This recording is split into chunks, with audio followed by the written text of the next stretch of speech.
Bear Geki is also one of the knights of Athena, but he is just a bronze knight. You know, the weakest knight you can be. When knighted, he was given the bear constellation. You know, that's why it's called Bear Geki. Right? He's called to, the bear constellation, and his cosmo comes from that. He gains power from that. So he was fighting against. He was like one of the first people to fight. You know, I ain't gonna fucking know. I ain't gonna lie. Bear Geki is not what you think. So bears are strong and other things, and it even showed that when you first see this guy. It's like Bear Geki's fighting against. I think it was Jabu.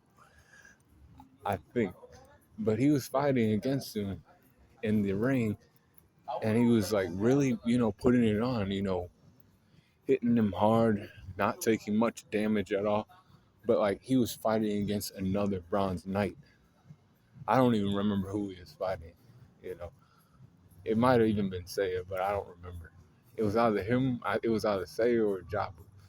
But those, he his attacks, were even doing damage to him too. Because they had to train, right? So these um, kids, right? They were taken in as kids, and Bear Geki was one of these kids, and then he was sent to an island or just somewhere else in the world to train to obtain this armor, so he could be worthy of it, and then bring that back to Japan, so he can protect Saori, the reincarnation of Athena. Now they weren't necessarily told this, like all the details, but they were supposed to protect her, right? And he was one of those guys, right?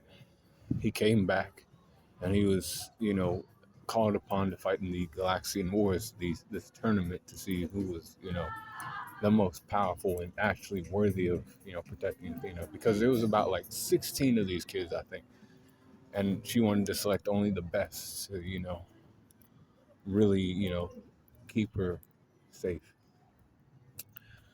But Bear Geki, his strength's in 90%, speed 87%, durability 88%.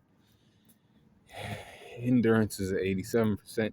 Intelligence is at 86%. Experience, 88%. Close skills, 91. Range skills, 87. Recoup, 86. And then hacks are at 89%. So Bear Geki has a overall power score of 87.9. Be cool, call on the corner, and yeah, try to find Saint Seiya, the old one, man, the one from like 19, I think it came out in 1980s something, right? That shit's older than Dragon Ball Z. You gotta find that. You know, it's a classic, and they talk about the zodiac in it a little bit, not how we know as like people who follow astrology, but like just very it can get you exposed to it a little bit. But go find that on probably Hulu or Netflix. But Netflix only has the newer shit. I mean the 1980 was the one. Look at the thumbnail and you'll know that that's just from the 1980s. But be cool on the corner, and I'll keep them coming.